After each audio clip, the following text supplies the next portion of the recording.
Alright, hello everyone. So today I'll be doing a video editorial for Codeforces round 746 Division 2. So this round ended just like about an hour ago, and I'll be discussing the first three problems today. And well, yet again, the round was really difficult. I can say that the past few rounds have been difficult as compared to average Codeforces rounds. Maybe Codeforces is increasing the average difficulty level or something like that. But yeah, so today I'll be discussing the first three problems and let's get right into it. So let's start with problem A. So in this problem, there is an agent in Valorant and he has n weapons, and the ith weapon has a damage value of AI, and there is an enemy whose health value is capital H. So basically we need to kill the enemy, but there is one trick. If we use a particular weapon, we can't use it again consecutively two times. So basically we need to use something else on the next iteration, and that is the only limitation we have here, right? So the solution is really simple. uh, you can do something like taking the maximum damage weapon in the first go and then taking the second maximum weapon, then again taking the maximum weapon, and so basically you can alternate between the maximum and the second maximum weapons, and that will just give you your answer, right? So yeah, this is the approach for problem A. Pretty simple problem. Let's look at the code for it once. So what I'm doing is I'm taking input and I'm sorting my array, and this A1 is the element with the highest power, the weapon with the highest power, and A2 is the weapon with the second highest power, and basically my answer will be at least 2 times h upon A1 plus A2, because that would be the number of times I can completely use A1 and A2. So there is that.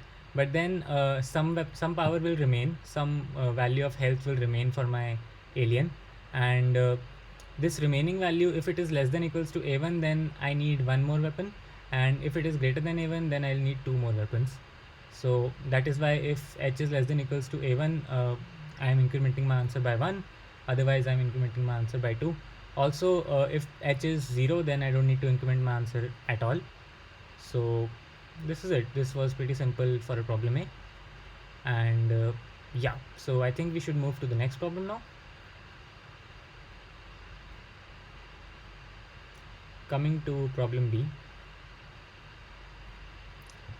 So here basically what we have to do is we have been given an array and we need to sort the array by swapping as usual.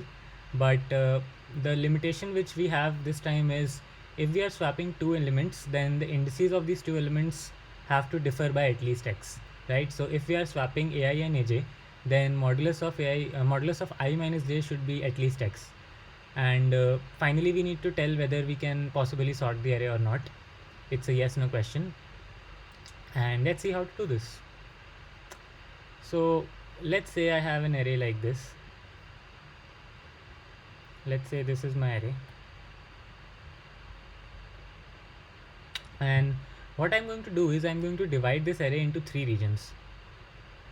Let's call this region 1, let's call this region 2, and this as region 3, right? I'm dividing my array into three regions on the basis of some properties, and basically an element in a particular region will satisfy a particular property, right? So let's see. So all the elements in this first region will satisfy the property that if their index is I, then n minus I is greater than or equals to x.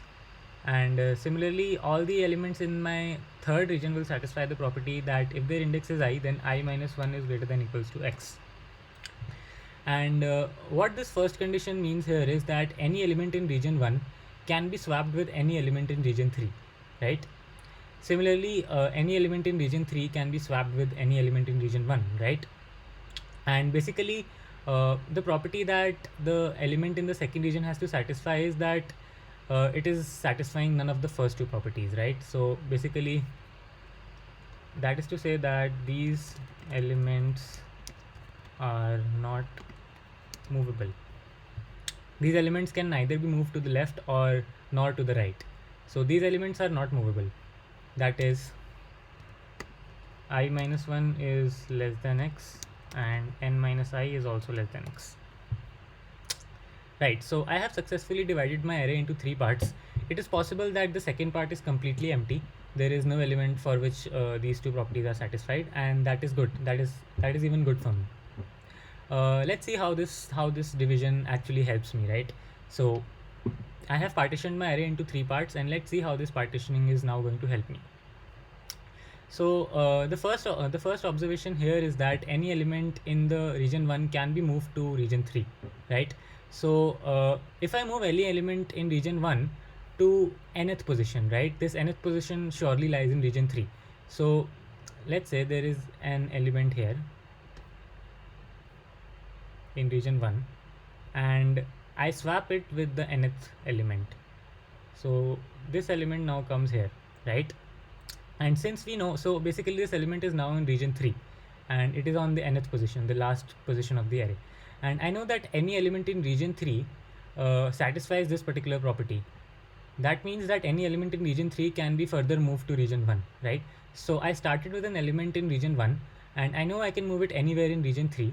But once I have moved it to region 3, I also know that I can again move it to anywhere in region 1, right? So I have an observation, which is any element in region 1 can be moved anywhere in region 3 as well as in region 1.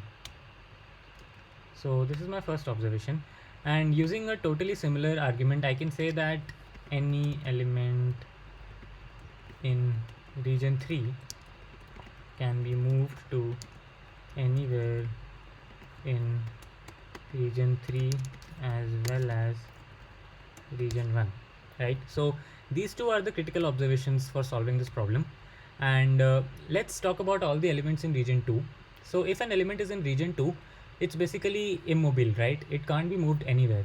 So if I need to successfully sort my array, one thing that my array has to satisfy is that any element in region 2 has to be in its correct position already, right? So the correct position as in the sorted array, right? So since any element in region 2 cannot be moved anywhere, it makes sense that any element in region 2 is already in its correct position, right? If that is not true, then I obviously cannot sort my array, right? So this is the first condition that my array has to satisfy, and it basically turns out that this is the sufficient condition as well, right? And let's see why is that so. I have just proved that any element in region 1 can be moved anywhere in region 1 as well as region 3. Similarly, any element in region 3 can be moved anywhere in region 3 as well as region 1. So that means I can, if I forget about region 2, I can sort my regions 1 and 3 separately, right? Basically, if I forget about my regions 1 and 2 and I just consider this array, so this is my region 1 and I just remove region 2 for now, and this is my region 3. And if I combine these two and I get an array like this array in itself can be sorted because any element can be swapped with any other element. So this array can be sorted, and I have already taken the assumption that any element in region 2 is sorted by itself. So this concludes the proof that I have sorted my entire array, right? So yeah, it turns out that this condition which I have written is the necessary condition as well as the sufficient condition. So this is how you solve the second problem. You just all the elements which you are interested in is the elements which are lying in region 2, and if they are already in their correct positions, then well and good. And if we find any one element in region 2 which is not in its correct position in the sorted array, then we can't sort the array, right? So yeah, basically we are done. Let's look at the code for problem B once. So I take input, and I take input in my array A and I create another array B, and it's just the copy of my array A, and then I sort the array B so that I get a sorted version of my initial array. Then I create a boolean vector which is movable, and it marks whether an element is movable or not. Basically, if an element is movable, then it lies in either region 1 or region 3, and I'm not interested in that element. But if an element is not movable, it lies in region 2, and I'm basically interested in that element, right? So this is the condition that at least one of these conditions should be satisfied for the element to be movable. So if I minus 1 is greater than equals to x, or n minus I is greater than equals to x, then my element is movable. Otherwise, I have already initialized this vector with false values, so all the other elements are not movable. Finally, I just check if an element is not movable and also it is not in its correct position in the sorted array, then I'm in trouble. So basically I just do OK is equals to false, and finally if I'm OK, I output yes, otherwise I output no. So yeah, this concludes the solution for problem B. I think we should move to problem C now. So problem C had a difficulty jump from problem B, mostly because it was a casework related problem, and some observations were required to solve it, and it was not trivial. That is why the number of solves have decreased drastically from B to C, and again the number of solves have also decreased drastically from C to D as well. So an even bigger difficulty gap was there between C to D this time. That is why I won't be discussing problem D today. So yeah, let's talk about the problem C. So we have been given a tree with n nodes, and every node has a value associated with it, standard stuff. And what we have to do here is we need to delete at least one and at most k minus 1 edges from the tree. And once we have done that, we'll be left with k connected components, right? Because every time we delete an edge, the number of connected components will increase by 1. And finally, we'll be left with k connected components, and we need every connected component to satisfy this property. That is, the XOR of all the elements in each component should be equal. And we need to tell whether we can achieve this condition or not. That is the problem at hand. This is again a yes no problem. So yeah, let's jump to the solution for this problem. I'll be drawing a tree.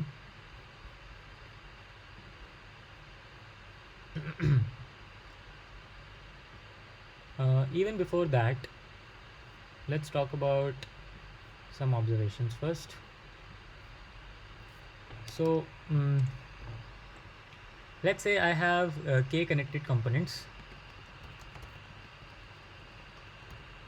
and all of them have XOR equals to x, and also the XOR of all elements of the tree, that is a1 XOR a2 XOR up till an, let it be capital X, right?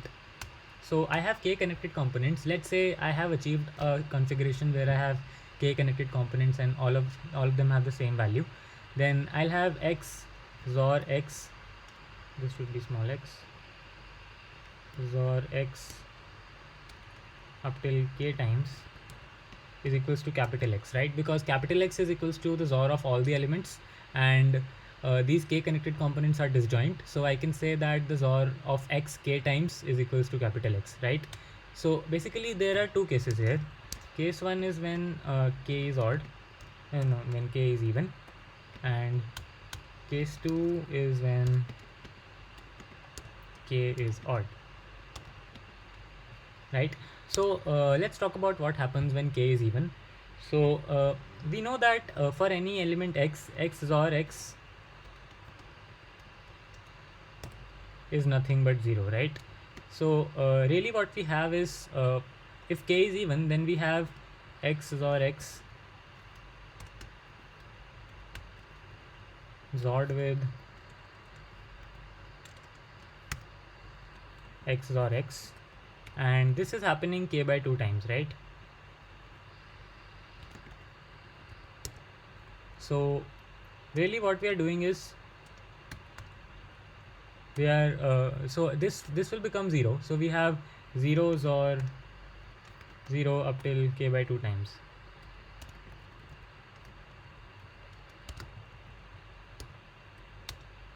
So we have x XOR x up till k times is equals to 0, but we know that this value is equals to capital X. right? So we have proved if we are dividing a tree into k connected components where k is even, so if k is even, then my capital X has to be 0 for to reach the desired configuration, right? So I just proved that if I take k connected components, all of them have the same XOR value, and I XOR them all, then I'll be getting a 0. But this 0 has to be equals to the full XOR of the entire tree. So that is why if I need to divide the tree into k connected components, then my full XOR of the tree has to be equals to 0. Okay, but let's see what happens when k is odd. So when k is odd, I have x XOR x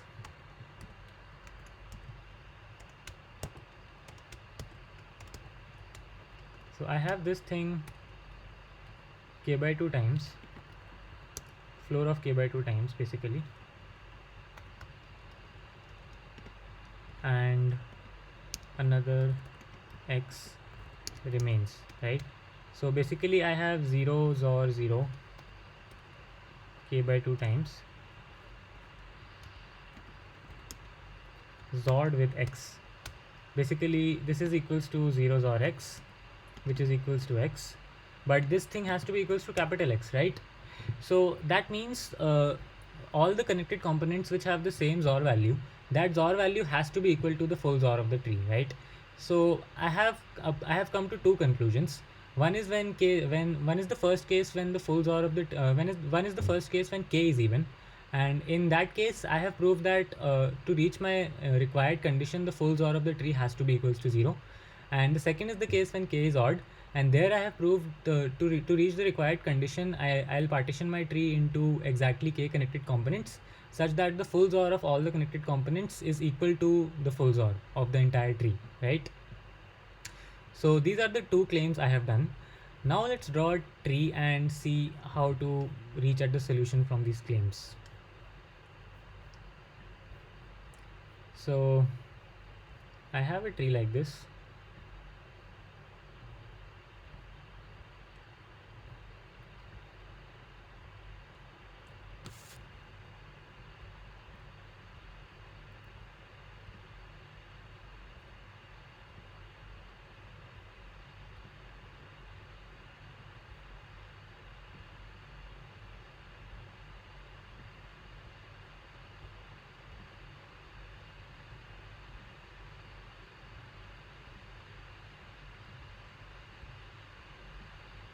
Well, the tree might not necessarily be a binary tree, but for the sake of convenience, I'll be taking a binary tree.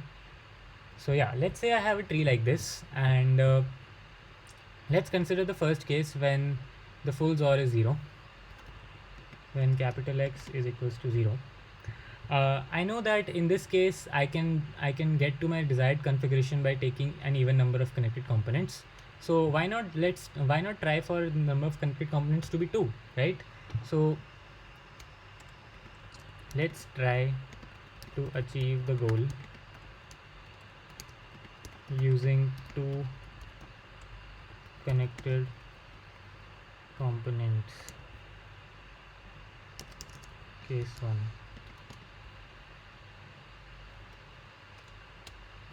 Right? So let's say I take this leaf.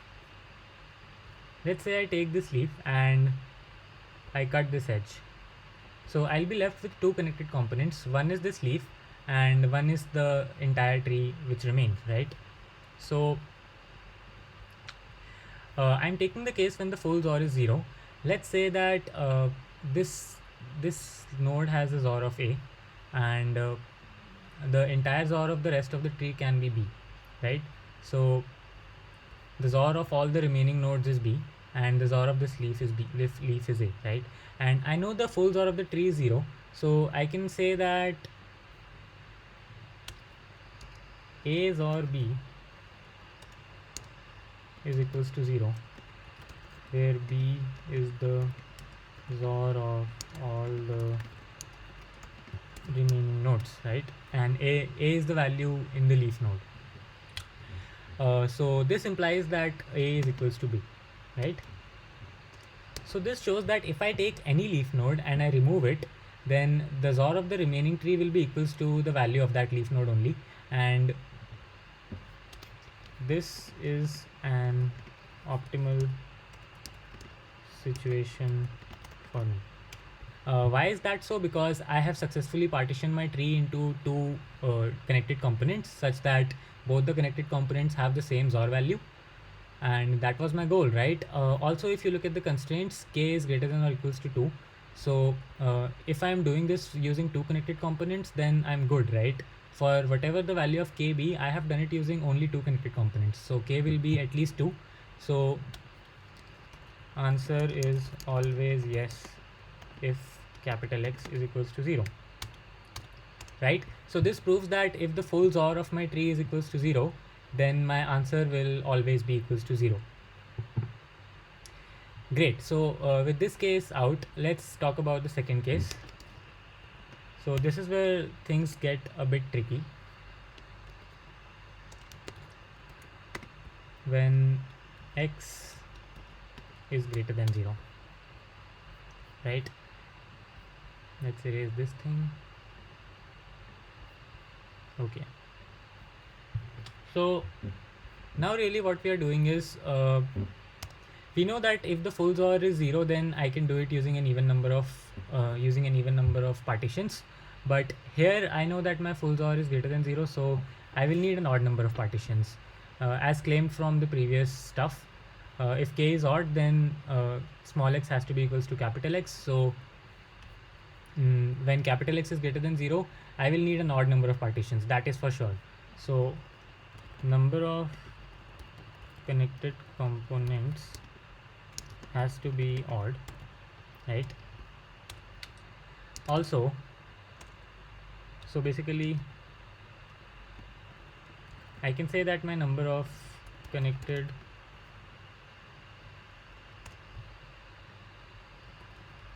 components has to be greater than or equals to 3 also, right? Because the first odd number is 3, and that is because I need to cut at least one edge, right? So the number of partitions will be at least 2, so the first odd number is 3. So again, why not try with just 3 connected components? So this time let's try to achieve the goal using 3 connected components, right? So we have 3 connected components which have the same value x, right, of the XORs of all the elements in them. So I can say that x XOR x XOR x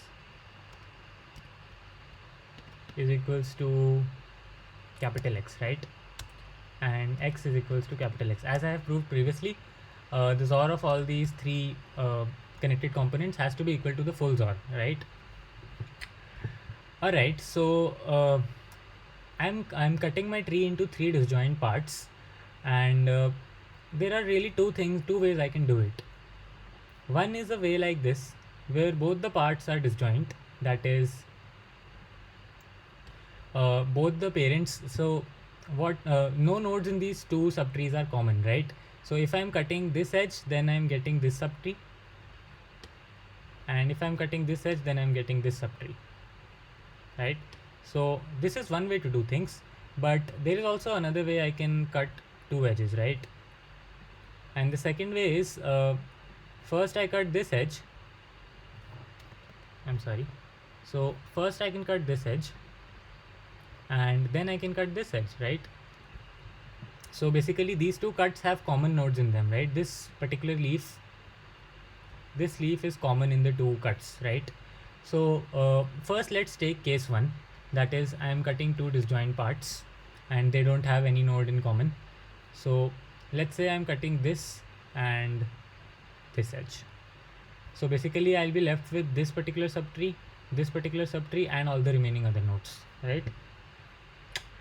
So the condition which needs to be satisfied is the XOR of this particular subtree has to be equals to x, and the XOR of this subtree has to be equals to x. and automatically I know that the full XOR is capital X, so all the remaining nodes, the XOR will obviously be capital X. So let's talk about subcase 1.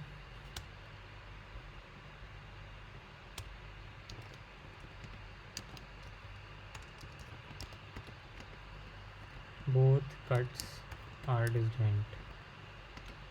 So in this case, I need two nodes whose subtree XOR is equal to capital X, right? So in this particular case, I need the subtree XOR of this node and the subtree XOR of this node to be equals to capital X. By subtree XOR, I mean the XOR of all the nodes in its subtree. So if that condition is satisfied, then I'll be left with three connected components all having the XOR value capital X, right? So this is simple to understand. Now let's talk about case 2 here, right?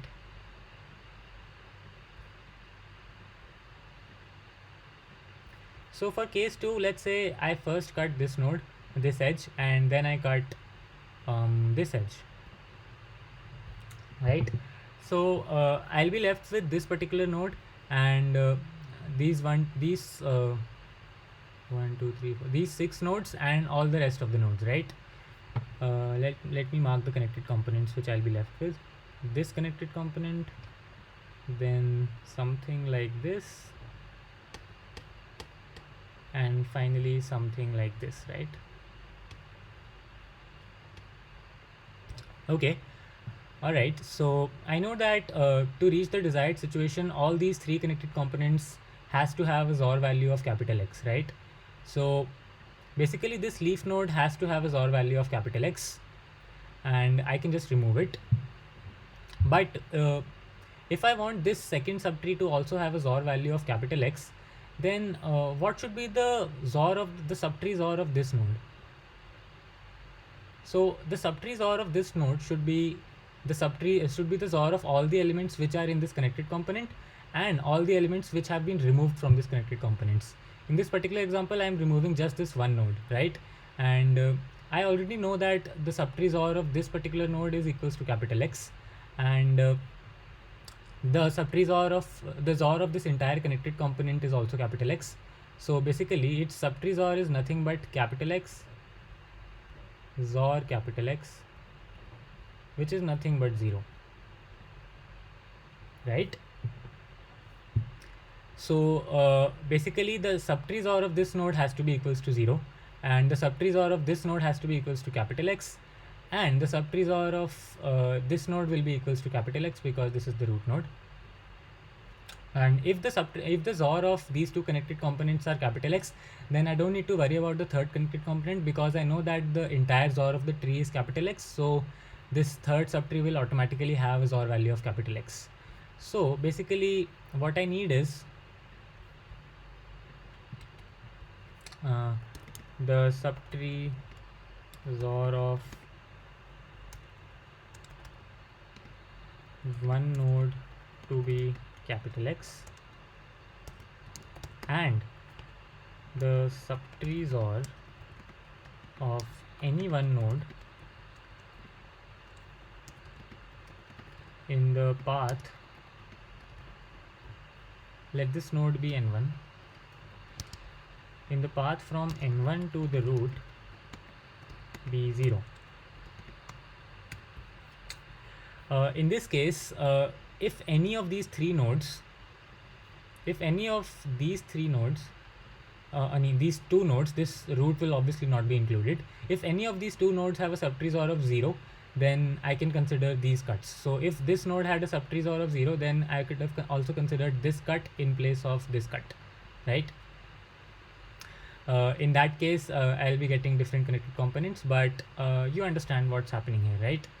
So basically, if the subtree XOR of any node is equals to the full XOR of the tree, and also the subtree XOR of any node in the path from the first node to the root is equals to 0, then I'm done, right?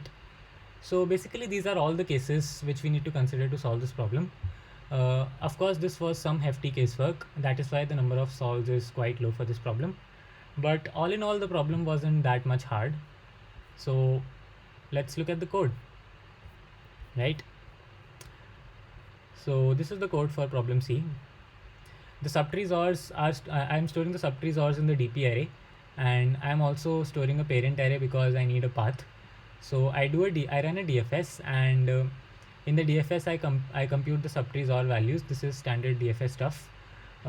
If you don't know DFS, I don't think you should be trying this problem at all. You should be really learning about DFS first. It's the most basic tree algorithm. So yeah, using DFS you can compute all the subtrees ors and the parent array, and that is what I'm doing. And after that, I check if dp of 1 is equals to 0, and dp of 1 is nothing but the full XOR of the tree. And if it is 0, then I know that my answer is always yes, so I'm doing OK is equals to 2, right? Otherwise, I will need at least 3 components because I can't do it using 2 components. So k has to be at least 3. And if that is true, then I'll check for all the 2 subcases. And the subcases are the one where I'm taking 2 disjoint sets, and another when I'm taking 2 sets which are not disjoint. So if I'm taking a disjoint set, then the condition is that 2 nodes have a XOR value which is equal to the full XOR. And if I'm not taking a disjoint set, then the condition is that I have one node which is having XOR value equals to the full XOR, and one node on the path from that node to the root which is having a XOR value of 0, right? So firstly, I iterate all over my nodes from 2 to n and check whether there is a node which has a value equals to the XOR value of the tree. And if that is the case, I mark that node as my node and I break out of the loop. And if I don't find any node, then obviously my answer is false. And I have already initialized my OK variable with a false, so I don't do anything. But if I do find a node, then all that needs to be checked is whether there is a node in the path from my node to root which has a XOR value, which has a DP value of 0, or if a node is not in the path, then that node has a DP value of DP1, right? So basically I construct a path from my node to the root. That can be easily done using the parent array, and this is what I am doing here. So now basically all the nodes which are in the path have their path value as true, and all the other nodes have their path value as false. And finally I just iterate over all the nodes, and I skip my current node, and I check whether the path whether if the path value is true and the DP value is 0, then I have found a valid answer. And if the path value is false and the DP value is equals to the full XOR, then also I have found my answer, right? So finally, if I'm okay, then I output yes, otherwise I output no. So this was an explanation for problem C. I hope you guys were able to understand all the 3 problems, and you guys had fun watching this video, right? Alright, bye bye, that's it for today.